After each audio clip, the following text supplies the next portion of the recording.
கோடி கோடியா கொடுத்துட்டு 3 மாசம் தான் வாழ்ந்திருக்கிறாங்க, வீட்டுல வந்து உட்கார்ந்துருக்கிறாங்க, சர்ச்சுக்கு போறாங்க, பெரிய பெரிய ஆலயங்கள்ல பெரிய பெரிய சபைகள்ல அவங்களுக்கு ஆடம்பரமான முறையில் திருமணம் நடக்குது. ஆனா வாழ முடியல. காரணம் என்னவென்றால் அந்த பிள்ளைகள் தங்கள் வாழ்நாட்களிலே அந்த வாழ்விற்கு வேண்டிய நடைமுறை அனுபவங்களை அவங்க பார்க்கல. சத்ரு சூழ்நிலை காமிப்பான், இந்த பிரச்சனை காமிப்பான், நீ வெளிநாடு போ அல்லது வேற எங்கேயாவது நீ போ. இவைகளுக்கு வேதம் இடம் கொடுக்கவில்லை. கடன் பிரச்சனைக்கு இங்க வேற வழி என்ன உண்டு? அந்த கடன் அடைப்பதற்கு வேற வழி ஏதாவது இருக்கிறதா?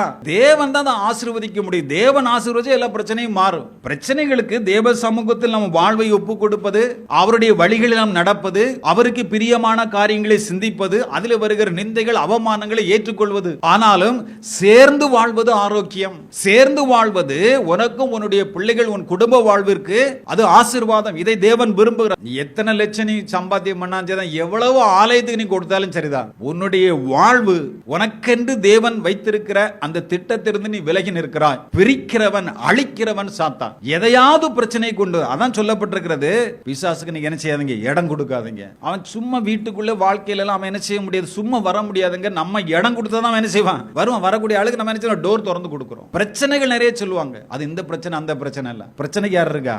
ஆண்டவர் இருக்கிறார். அவர் காட்டுகிற வழி, அவர் ஒரு அமைப்பு வைத்திருக்கிறார். ஒரு தேவ குடும்பம், ஒரு கிறிஸ்தவ குடும்பம் எப்படி இருக்கணும் ஒரு அமைப்பு வைத்திருக்கிறாரோ அதுக்குள்ள நீங்க வாழ்றதுக்கு திட்டமிடுங்க. அதை தேவன் ஆசீர்வதிப்பார். சில சிரமங்கள் இருந்தாலும் அந்த சிரமங்கள்லையும் தேவன் கூட உங்களுக்கு துணையாக இருந்து அதுல இருந்து விடுவிப்பார். அவரால் மாற்ற முடியாத காரியம் சொல்லி எதுவுமே கிடையாது. நம்முடைய தெரிந்து கொள்ளுதல், நம்முடைய முடிவு தான் நம்முடைய வாழ்வை முடிவு செய்கிறது. அதனால கணவனும் மனைவியும் ஆண்டுக்கணக்காக, அவர் வெளிநாட்டில் இருப்பாரு, இவங்க இங்க இருப்பாங்க. இது வாழ்க்கையாங்க. இப்படிப்பட்ட வாழ்க்கையை மற்றவங்களே ரெக்கமெண்ட் பண்ணுவாங்க. நிறைய பணம் சேர்த்துரும், அங்க இடம் வாங்கி இருக்கிறோம், இங்க இடம் வாங்கி இருக்கிறோம், அங்க ஒரு வீடு இருக்கு, இங்க ஒரு வீடு இருக்கு, நீங்க எங்க இருக்கீங்க?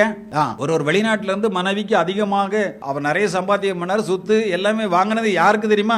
மனைவி பேருக்கு தான் எல்லாம் வாங்கினாரு. இங்க வந்து பார்த்தா மனைவி நீ வேண்டாங்க. எப்படி இருக்கும்? மனுஷன் எல்லாமே உணர்வுகளுக்குள்ளாக அடைக்கப்பட்டவன். அந்த மனுஷனுக்கு நிறைய உணர்வுகள் இருக்கிறது. ஒரு ஆணும் பெண்ணுமாக தேவன் படைத்திருக்கிறார் என்றால் அவர்கள் நிறைய உணர்வுகளை கொண்டவர்கள் தான் மனிதர்கள். அவர்களுக்கு சில ஆசைகள் உண்டு. அப்படிதான் ஆண்டவர் படைத்திருக்கிறார். அதை தேவன் ஆசீர்வதிப்பார். ஆனா நம்ம என்ன தெரியுமா, பிசாசு சில பிரச்சனைகள் நம்ம கொண்டு வந்து பிரிக்கிறான்.